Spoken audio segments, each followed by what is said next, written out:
નમસ્કાર, good evening, welcome to GSTV. દર્શક મિત્રો, જીએસટીવીના રવિવારના સ્પેશિયલ પ્રોગ્રામ રિયલ ડિબેટમાં આપનું સ્વાગત છે. જેમ કે આપ જાણો છો, આજનો વિષય છે ઓટીટી કન્ટેન્ટ, એમાં આઝાદી અને એક પ્રકારનો અંકુશ.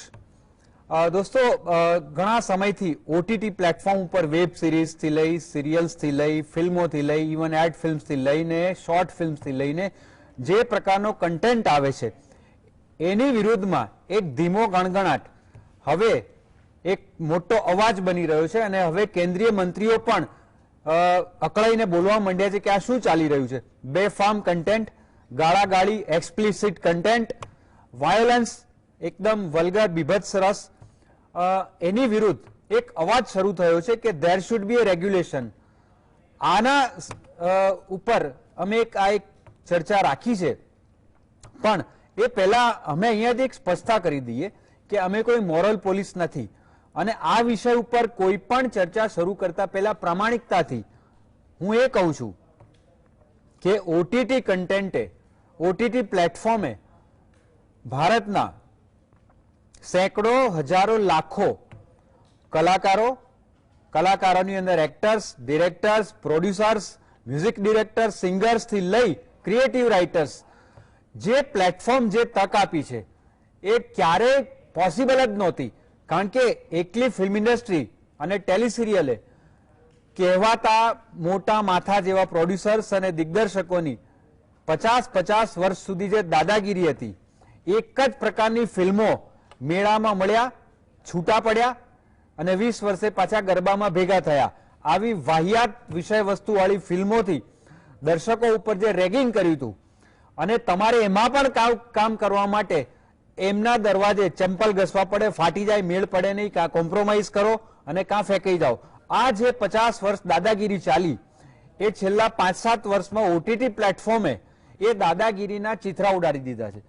જે કલાકારો આવ્યા છે, તમે જુઓ કે કહેવાતા ફિલ્મફેર કે કોઈ, we are not mentioning any particular award, પણ જે નેશનલ એવોર્ડ્સ જે મળે છે એ એકના એક કલાકારોને જે મળતા હતા એ અત્યારે તમે જુઓ કે આ કન્ટેન્ટમાં જે કલાકારો કામ કરે છે એમની ક્વોલિટી, એમની મહેનત અને એમનું એક્સપ્રેશન જુઓ, they are beyond this conventional one.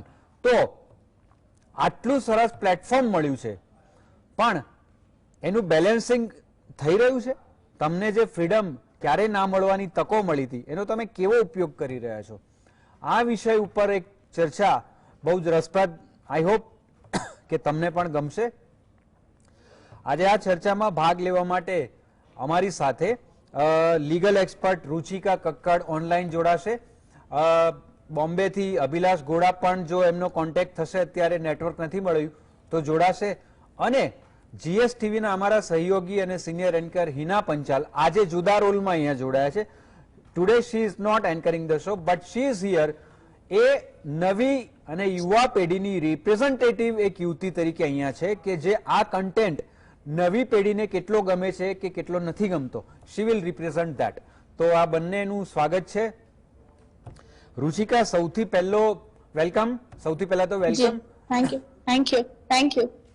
મેં જે એક નાની ભૂમિકામાં જે તકો અને સેલ્ફ ડિસિપ્લિનની જે વાત કરી એ સંદર્ભમાં જ હું આપને પૂછીશ કે ક્રિએટિવ ફ્રીડમ ફોર એ ક્રિએટિવ પર્સન એટલે શું, અને એની સાથે સેલ્ફ ડિસિપ્લિન અને સેલ્ફ રિલાયન્સની સાથે સેલ્ફ રિસ્પોન્સિબિલિટી, આ ત્રણ વસ્તુઓ કેવી રીતે જોડાય છે? જી, આપે ખૂબ જ સરસ જે પ્રોવર્બ કીધું, સેલ્ફ ડિસિપ્લિન, સેલ્ફ રિલાયન્સ અને જે છે ત્રીજું શું કીધું આપે? Self responsibility. યસ. તો હવે આ ત્રણેય જે છે ને એની વચ્ચે જે છે એકદમ પતલો, ઇટ ઇઝ લાઈક એકદમ માઇન્યુટ ડિફરન્સ છે કે સેલ્ફ રિલાયન્સ, પછી સેલ્ફ રિસ્પોન્સિબિલિટી અને સેલ્ફ ડિસિપ્લિન. હવે સેલ્ફ ડિસિપ્લિન ક્યારે આવે છે? જ્યારે પર્ટિક્યુલર જે વ્યક્તિ રિસ્પોન્સિબલ હોય, when he or she is responsible, કે જ્યારે એ મેચ્યોર થાય છે. અત્યારે કેવું છે કે એ લોકોમાં મેચ્યોરિટી આવે છે, but it is not age maturity. એ લોકો જે છે આ વેબ સિરીઝ, ઓટીટી પ્લેટફોર્મ્સમાં જે પીરસવામાં આવે છે એના ઉપરથી જે એમાં દેખાડવામાં અને બતાવવામાં આવે છે એના ઉપરથી જે મેચ્યોર થાય છે, એ જે મેચ્યોરિટી છે અત્યારે કામની નથી. કેમ કે ઓટીટી પ્લેટફોર્મ્સમાં વેબ સિરીઝમાં અત્યારના યંગસ્ટર્સ એટલા બધા એડિક્ટેડ થઈ ગયા છે કે if they are seeing the first season they are addicted to see the second season, right? અને એના કારણે જે છે ડિપ્રેશન, એન્ઝાઇટી, સ્ટ્રેસ, ઇન્ટોલરન્સ, અત્યારે ટોલરન્સ પાવર બી 0 થતું જાય છે, રાઈટ? હવે એમાં સેલ્ફ રિલાયન્સ ને સેલ્ફ ડિસિપ્લિન. હવે સેલ્ફ રિલાયન્ટ વ્યક્તિ ક્યારે કે સેલ્ફ રિસ્પેક્ટ હોય, સાથે સાથે સેલ્ફ રિસ્પોન્સિબલ હોય, અને જે સેલ્ફ ડિસિપ્લિન વ્યક્તિ ક્યારે બને છે કે જ્યારે એના પેરેન્ટ્સ એ લોકોને ફ્રીડમ આપે છે, એ સ્વતંત્રતા આપે છે, સ્વચ્છંદતા નથી આપતા, રાઈટ? હવે સ્વતંત્રતા અને સ્વચ્છંદતામાં બી પતલો ડિફરન્સ છે. સ્વચ્છંદતા એટલે સ્વતંત્રતા એટલે કે yes you are likely to do this if you want to do this, પણ તમારા માતા પિતાને બધી વસ્તુ ખબર હોય છે. સ્વચ્છંદતા એટલે શું? એ ઉપરવટ થઈને મા બાપ સાથે વાત કરે છે, સારું તમે મને આના નહીં આપો, હું ગમે તેમ કરીને કમાઈ લઈશ, હું આ વસ્તુ મારી રીતે પૂરી પાડીશ. એટલે આને જે છે સ્વચ્છંદતા કહેવાય. હવે આ જ વસ્તુ જે છે અત્યારના યંગસ્ટર્સમાં એક ઇગોઇઝમ આવી ગયું છે, એક ફેમિલી કલ્ચર જોતું રહ્યું છે.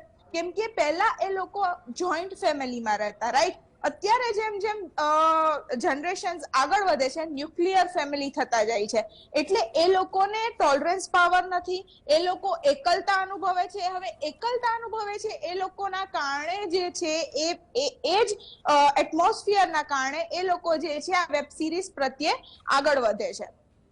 અને જે ફર્સ્ટ ક્વેશ્ચન આપે પૂછ્યો તો એ હું જરા આપને રિક્વેસ્ટ કરીશ કે આપ પાછો ફરી રિપીટ કરશો. એ ક્વેશ્ચન એ હતો કે આ એક ક્રિએટિવ ફ્રીડમ અને જાત સાથેની એક જવાબદારી વચ્ચેનું બેલેન્સ કેવી રીતે કરાય? સી હવે ક્રિએટિવ ફ્રીડમ અને જે છે એ બંને વચ્ચે બેલેન્સ ક્યારે થઈ છે? જ્યારે એ વ્યક્તિ મેચ્યોર થતું જાય છે, પણ maturity in the form of positive way, not in the form of negative way. અત્યારે જે મેચ્યોરિટી આપણે જોઈએ છે યંગસ્ટર્સમાં એમ કે છે કે, અથવા તો આપણે બી જોઈએ છે, મેચ્યોર થતું જાય છે, પણ in the form of negative way because of this web series, right? Not because of the કે એજ અથવા તો એ લોકોની જે રિસ્પોન્સિબિલિટી છે, એ લોકો ઉપર જવાબદારીઓ આવે છે, એના કારણે એ લોકો મેચ્યોર નથી થતા હોતા. અત્યારે જે ઓટીટી પ્લેટફોર્મ્સ ઉપર બતાવવામાં આવે છે એના પરથી એ લોકોના જે પ્યુબર્ટી ચેન્જીસ છે ને એના કારણે જે મેચ્યોરિઝમ છે એ બધું વહેલું આવે છે. એટલે આ જે વસ્તુ છે આ બેલેન્સ ક્યારે થશે? જ્યારે આવી બધી જે વાહિયાત વસ્તુઓ જે પીરસવામાં આવે છે વેબ સિરીઝ ઉપર, એને બેન અથવા તો પ્રોહિબિટ કરવામાં આવશે. જી હિના, જી દક્ષેશભાઈ, ઋષિકાબેને જે વાત કરી કે ક્રિએટિવ ફ્રીડમ અને સેલ્ફ ડિસિપ્લિન નું બેલેન્સ, બટ તમે નવી પેઢીનું રિપ્રેઝન્ટેશન કરો છો આજે, તમે પણ આ કન્ટેન્ટ જોતા હશો કદાચ, તો મારો સવાલ તમને એ છે કે આ જે કન્ટેન્ટ આવે છે એ યંગ જનરેશનની દ્રષ્ટિએ કેવો છે, અને ખાસ કરીને સ્ત્રીઓનું જે ચિત્રણ કરવામાં આવે છે, તો how do you see that, how do you rate that? દક્ષેશભાઈ, સૌથી પહેલા તો એક સવાલ મને જ પોતાને થાય છે કે ઓટીટી પ્લેટફોર્મ પર જે પણ વેબ સિરીઝ આવે છે, શું આ ખરેખર લોકોના મનોરંજન માટે છે? કે આ મનોરંજન છે કે પછી દૂષણ છે કે એક વ્યસન છે? કારણ કે જે તમને રાત્રે ટાઈમસર સુવા ના દે, સવારે ટાઈમસર તમને જો ઉઠવા ના દે, તો આ એક ખરાબ પ્રકારનું દૂષણ અને વ્યસન કહી શકાય. બીજી વાત એ દક્ષેશભાઈ કે જ્યારે આપણે વેબ સિરીઝ લોકો જોતા હોય છે ને એટલે એના પાછળ ગાંડા બની જતા હોય છે. એક એપિસોડ જોયો, 2 એપિસોડ જોયો એટલે રાતના કલાકો કાઢી નાખ્યા, અને આમાં શરીરની 1-2 પોઝિશન રહેતી હોય છે કે સુતા સુતા તમે જોતા હોવ છો કે પછી તમે બેઠા બેઠા વેબ સિરીઝ જોતા હોય, એમાં કલાકો તમે નીકાળી દેતા હોય છે. એટલે દક્ષેશભાઈ, અહીંયા વાત એક એ છે કે આખું તમે તમારું જે શેડ્યુલ છે ને દિવસનું, આખું તમારું શેડ્યુલ તમે બગાડી નાખો છો, જેના કારણે તમારા હેલ્થને સૌથી મોટી અસર પડે છે. બીજી એક વાત, મેઇન વાત એ છે કે દક્ષેશભાઈ, પહેલા થિયરી વર્ક વધારે થતું હતું અને હ્યુમન બોડીને માઇન્ડ એવું છે કે પ્રેક્ટિકલ જલ્દી ગ્રહણ કરી લે છે. હવે જે પણ વેબ સિરીઝ જે લોકો જોતા હોય છે ને એ પછી ઇંગ્લિશ હોય, હિન્દી હોય કે પછી અન્ય કોઈ પણ ભાષામાં, ઇંગ્લિશ કદાચ લોકો વધારે જોતા હોય છે. હવે એમાંથી જે પણ કેટલાક 4-5 કેરેક્ટર હશે, હવે 4-5 કેરેક્ટરમાંથી જે વ્યક્તિ જોતું હોય ને એને એકાદ કેરેક્ટર ઇમ્પ્રેસ કરી જતું હોય છે. હવે આ જે કેરેક્ટર હોય છે ને આ કેરેક્ટર એ પછી બીજે દિવસે કદાચ એ વ્યક્તિમાં પોતામાં જોવા મળે છે. હવે અશ્લીલતા અને જે અભદ્ર ભાષાનો ઉપયોગ સતત થઈ રહ્યો છે ને આપણે ક્યારેક એવું વિચારીએ કે ફેમિલી સાથે આપણે કોઈ વેબ સિરીઝ કે કોઈ ઓટીટી પ્લેટફોર્મ પર આપણે કોઈ મૂવી કે કોઈ વેબ સિરીઝ જોઈએ, પણ જયારે આ વિચાર કરીએ એટલે પછી આપણને એમ થાય કે ના, કારણ કે વેબ સિરીઝમાં મોટા ભાગે તમે જુઓ કેટલીક સેકન્ડો પછી તરત જ અભદ્ર ભાષાનો ઉપયોગ જોવા મળશે, ગાળો સાંભળવા મળશે, એટલે આપણને થશે કે આપણે આપણા ફેમિલી સાથે હવે કોઈ જ એવી સિરિયલ નથી કે પ્લેટફોર્મ નથી કે વેબ સિરીઝ કે આપણે જોઈ શકીએ. આ તમે સરસ કીધું. એટલે એના બચાવમાં જ્યારે આવી રજૂઆત થઈ આ પ્રકારનો કન્ટેન્ટ આપનારાને કે તમે બેફામ ગાળો બોલાવડાવો છો, એકદમ તમે તમામ વસ્તુ ફ્રી રીતે રજૂ કરો છો, એના બચાવમાં એ લોકો એવું કીધું કે યંગસ્ટર્સને અમે રિપ્રેઝન્ટ કરીએ છીએ, એ લોકોને આવી ગાળો ને આ બધી પ્રવૃત્તિઓ ગમે છે. તો as a representative of newer generation ખરેખર એવું છે આવું બધું ગાળો ને બધું તમારી પેઢીને આ બધો કન્ટેન્ટ તમારા માટે છે, તમારી ડિમાન્ડ પ્રમાણે છે? ના દક્ષેશભાઈ, આ બાબતે હું એમ જ કહીશ કે આ બિલકુલ સાચી વાત નથી, કારણ કે આપણે ભારત દેશમાં રહીએ છીએ અને ભારત દેશની જે સંસ્કૃતિ છે આ સંસ્કૃતિની વિરુદ્ધ હું આ ગણીશ. કારણ કે પહેલા આપણે જોતા હતા દક્ષેશભાઈ કે જાહેરમાં કોઈ પબ્લિક પ્લેસ હોય કે પછી આપણા એરિયાની બહાર હોય કે કોઈ મવાલી ટાઈપનો કોઈ છોકરો હોય તો કોઈ ગાળ બોલે ને તો 4 જણા ઉભા રહી જતા અને એમ કહેતા કે ભાઈ અહીંયા લેડીઝ ઊભી છે તો તમે આ ભાષામાં વાત ન કરો. પણ આજે એ નથી થતું. કારણ એટલા માટે કે વેબ સિરીઝ જોઈને લોકો એમાંથી શીખે છે, કારણ કે જે તમે જુઓ છો એ તમે ગ્રહણ કરી લો છો અને એ જ પછી તમે પોતાના ઉપર અમલ કરો છો. અને જાહેરમાં પણ કદાચ એ વ્યક્તિ કદાચ બોલવા ન માંગતો હોય પણ જે તમે ગ્રહણ કરી લીધું છે ને એ તમારામાંથી બહાર આવશે. એટલે જાહેરમાં તમે લોકો ગાળ પણ બોલો છો, પણ જે 4 વ્યક્તિ પહેલા બોલતા હતા ને એ કદાચ આજે મને પણ પોતાને શરમ આવે છે કે આજે એ વસ્તુ નથી થતી, તો એ થવી જોઈએ. જી, વેરી વેલ સેડ. અભિલાષભાઈ, welcome to join our talk show from Bombay. તમારા આવતા પહેલા મેં ક્રિએટિવ ફ્રીડમની વાત કરી હતી અને એ કહ્યું કે ઓટીટી પ્લેટફોર્મ વિશે કંઈ પણ બોલતા પહેલા એની પોઝિટિવ સાઈડ એ મેં કીધી કે ભૂતકાળમાં ક્યારેય હજારો લાખો કલાકારોને જે તક મળતી નહોતી, મળવાની નહોતી અને વાહિયાત ફાલતુ પ્રોડ્યુસર ને ડિરેક્ટર્સના ત્યાં ચંપલ ઘસીને જિંદગી પૂરી થઈ જતી હતી, એવા કેટલાય કલાકારોને પોતાની અભિવ્યક્તિનું માધ્યમ મળ્યું છે અને અદ્ભુત વાત છે. લાખો કલાકારો સ્ટ્રાઇવ થઈ રહ્યા છે, પણ where to draw a line of self discipline એ વાત છે. તો આપને હું સવાલ એ કરીશ કે કોઈ પણ એન્ટરટેનમેન્ટનું મીડિયમ એ ક્યારે ઉપદેશનું કે મોરલ પોલિસિંગનું મીડિયમ છે જ નહીં. અને અભિવ્યક્તિની આઝાદી પછી એ મીડિયમની હોય કે કેરેક્ટરની હોય કે વ્યક્તિગત હોય, એને ક્યારે તમે કોઈ જ લિમિટમાં બાંધી ના શકો. પણ જ્યારે એક કન્ટેન્ટ એક્સપ્લિસિટ બનીને એક ઇમેચ્યોર ઓડિયન્સની સામે જાય છે, જે હિના વાત કરી રહી હતી, ત્યારે સૌથી પહેલો સવાલ એ આવે છે. અભિલાષભાઈ, મેં આમિર ખાનને 10 વર્ષ પહેલા એક इंटरव्यूમાં પૂછ્યું હતું कि पहले फिल्में समाज से प्रभावित हुआ करती थी, अब आपको लगता है कि समाज फिल्मों से प्रभावित हो रहा है, सोसाइटी में जो रहा है? तो એને સિરિયસલી કીધું હતું કે તમે જે પૂછો છો એવું મારાથી ઓફિશિયલી હા પડાયું નથી, પણ બહુ ચિંતાજનક દિશામાં જઈ રહ્યું છે. તો 10 વર્ષ પછી એ સાચું પડી રહ્યું લાગે છે. તમારું શું કહેવું છે અભિલાષભાઈ આ બાબતમાં? મેં થોડી ઘણી વાતો સાંભળી બંને બહેનોની. તમારા સવાલ પણ બહુ જ અદભુત હોય, કારણ કે તમે આ બાબતમાં ખૂબ હોમવર્ક કરીને બેસો છો એની મને ખબર છે. આપણે પહેલા બહુ એક થોડા અતીતમાં જઈએ તો હું તમને જો કહેવા માંગુ તો ઓટીટી પ્લેટફોર્મ એક એવું છે કે જેની ઉપર કોઈ પણ પ્રકારની લગામ નથી. એટલે સાદી ભાષામાં કહું તો જેની ઉપર કોઈ સેન્સર બોર્ડની લગામ નથી. એ ફ્રી ટુ એર છે અને ઓટીટી પ્લેટફોર્મ પર આવનારા દરેક કન્ટેન્ટ એ કન્ટેન્ટ ચોક્કસ ઓડિયન્સને ધ્યાનમાં રાખીને ક્રિએટ થતા હોય છે. કારણ કે સીધા સ્પોન્સર્સ લેવાને બદલે લોકો એના પ્લેટફોર્મ પર જઈને જોવે ને એ રીતે એની રેવન્યુ જનરેટ થતી હોય છે. એટલે બધા પ્રકારના, માત્ર ઓટીટી પર વલ્ગારિટી આવે છે એવું માત્ર નથી. હા, ચોક્કસ એ વાત સાથે હું સંમત છું કે વલ્ગારિટી પણ આવે છે, પરંતુ એનું એક ઝોનર છે, એનું એક ઓડિયન્સ છે. અને કોઈ પણ ઓટીટી પ્લેટફોર્મ એ માત્ર ભારતમાંથી જ ચાલે છે એવું નથી. એનો ટાર્ગેટ વિશ્વ છે. અને વિશ્વના દરેક ખૂણાના ઓડિયન્સને એને ટાર્ગેટ કરવાનું હોય છે. એટલે થિયેટરથી શરૂ કરીને ટેલિવિઝનથી શરૂ કરીને ખૂબ વધારે એની બોર્ડરનો વિસ્તાર વિસ્તરેલો છે, એ આપણે બધા જાણીએ છીએ. અને ખાસ કરીને જેની પર કોઈ સેન્સરશિપનું આવરણ નથી લાગ્યું, એટલા માટે કરીને પણ આ છૂટછાટો વધારે પડતી લેવાઈ રહી છે. ઓટીટી પર સારા કન્ટેન્ટના પણ હું અનેક દાખલા આપી શકું એમ છું કે જે તાજેતરમાં પણ અનેક રીતે કદાચ થિયેટ્રિકલ કરતા કે ટેલિવિઝન કરતા પણ વધારે સારી રીતે સફળ થયા છે. સારામાં સારી ફિલ્મો જે થિયેટર સુધી ના આવી, ટેલિવિઝન સુધી ના આવીને માત્ર ઓટીટીમાં જઈને સફળતા મેળવી છે. એટલે માત્ર ને માત્ર વલ્ગારિટી છે એવું કેવું જરાક વધારે યોગ્ય નહીં કહેવાય. આપણે જાણીએ છીએ ગામ હોય ત્યાં ઉકેડો હોય જ, એમ દરેક ક્ષેત્રમાં આવા થોડો ખૂણો એ ગંદકીનો હોય જ છે. એમાં અને આપણે જો આપણા એંગલથી એક ગંદકીનો પાર્ટ ગણી લઈએ એ વધારે ઉચિત રહેશે. જી અભિલાષભાઈ, very well said. This is a very balancing act. પણ આપે જે શરૂઆતમાં જે કહ્યું ને એ બહુ અગત્યનું છે કે કેટલીક વાર જેને ગનનું પણ લાયસન્સ ના અપાય એ લોકો મિસાઇલના બટન પર બેસી ગયા છે. પ્રોબ્લેમ એ છે કે જ્યારે તમારી પાસે જે પાવર છે એ કેમ છે ને એનો કેવી રીતે ઉપયોગ કરવો એ સેન્સ હોય એ પછી જ એના હાથમાં એ શસ્ત્ર હોવું જોઈએ.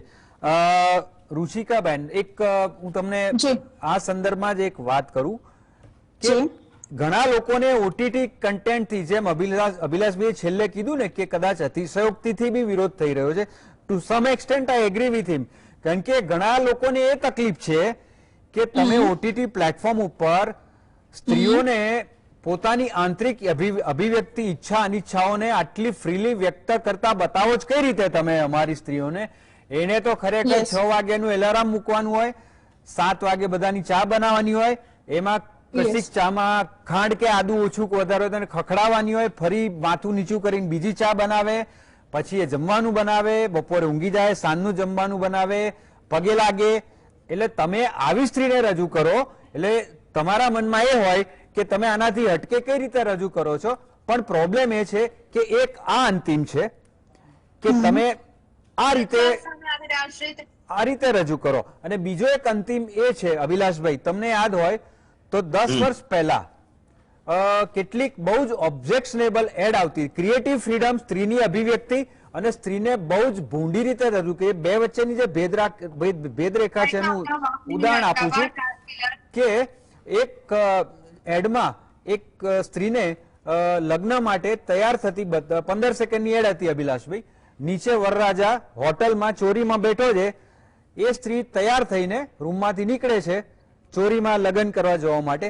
એ હોટલની એક રૂમ આગળથી પસાર થાય છે, અડધું બારણું ખુલ્લું છે, એમાંથી કોઈ સ્પ્રેની સુગંધ આવે છે એટલે આમ કરીને અંદર જાય છે. નેક્સ્ટ શોર્ટકટ ટુ એ અંદરથી લગર વગર વિખરાયેલા વાળ સાથે કપડા સરખા કરીને પાછી આવે છે, નીચે જઈને ચોરીમાં બેસે. આ જે આ ક્રિએટિવ ફ્રીડમ નથી, આ બહુ જ ભૂંડી રીતે રજૂ કર્યું છે અને આ વિકૃતિ છે. ધારો કે આવી એડ જેને લખી એના ઘરમાં કે આવી એડ બનાવનારા પ્રોડ્યુસર કે ડિરેક્ટરના ઘરમાં કોઈ આવી સ્ત્રી પાકી હોય તો એ જરૂરી નથી કે ભારતની બધી સ્ત્રીઓને આવી રિપ્રેઝેન્ટેટિવ તરીકે રજૂ કરે. તો આ બેલેન્સિંગ એક્ટ કેવી રીતે કરવો? દક્ષેશભાઈ, મારો પણ એ સવાલ છે, આને રોકનાર કોણ? એક્ઝેક્ટલી યા સેન્સર બોર્ડની તમે વાત કરી હતી રુચિકાબેન, તમારું શું કેવું છે આ બાબત? આનું કેવી રીતે કંટ્રોલ થાય? સી હવે આમાં કેવું છે, ચેરિટી બિગિન્સ એટ હોમ, અને આના માટે એવું નથી કે કાયદાઓ નથી. આઈપીસી માં બી છે કે publication section 292, section 293 and section 294 of IPC જે છે.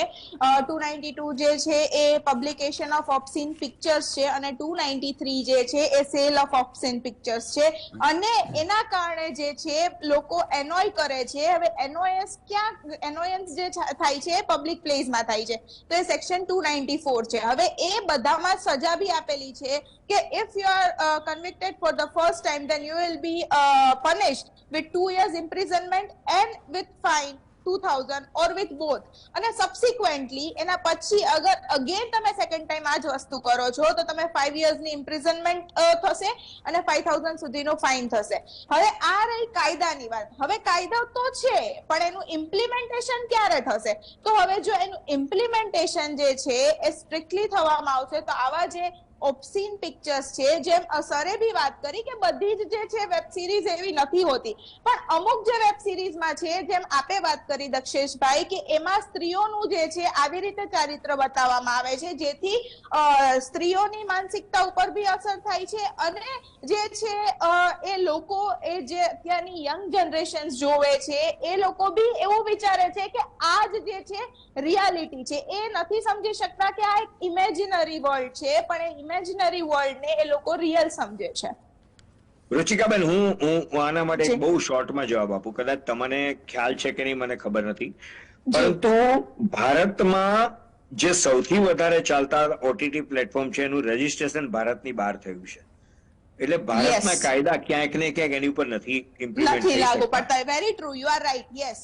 તો તમને બંનેને સવાલ છે, અભિલાષભાઈ અને રુચિકાબેન, કે લીગલી અથવા તો કેન્દ્ર સરકાર તરફથી ધીસ ઇઝ રિયલી ડિફિકલ્ટ, પણ વેરી ટ્રુ, આને કંઈક તો રસ્તો હોય કે નહીં? તમને કઈ લાગે છે કે આને કેવી રીતે ફિલ્ટર કરી શકાય? દાખલા તરીકે જેમ જાહેર ખબરમાં MRTP એક્ટ છે, તમે ગમે તે એડ ના બનાવી શકો, એવો કોઈ એક્ટ લાવવો તમને જરૂરી લાગે છે?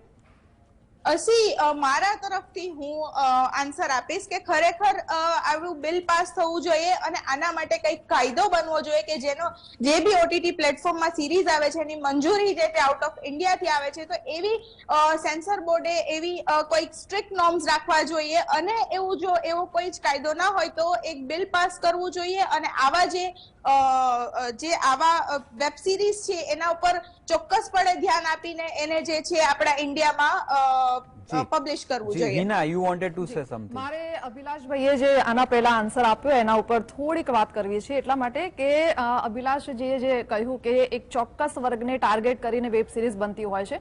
તમારી એક વાત સાચી છે કે બધી જ વેબ સિરીઝ અશ્લીલ ભદ્ર ભાષાવાળી નથી હોતી, અને સારી પણ હોય છે, પણ કેટલીક વેબ સિરીઝ અભિલાષભાઈ એવી હોય છે ને કે એનો કોઈ અર્થ જ હોતો નથી.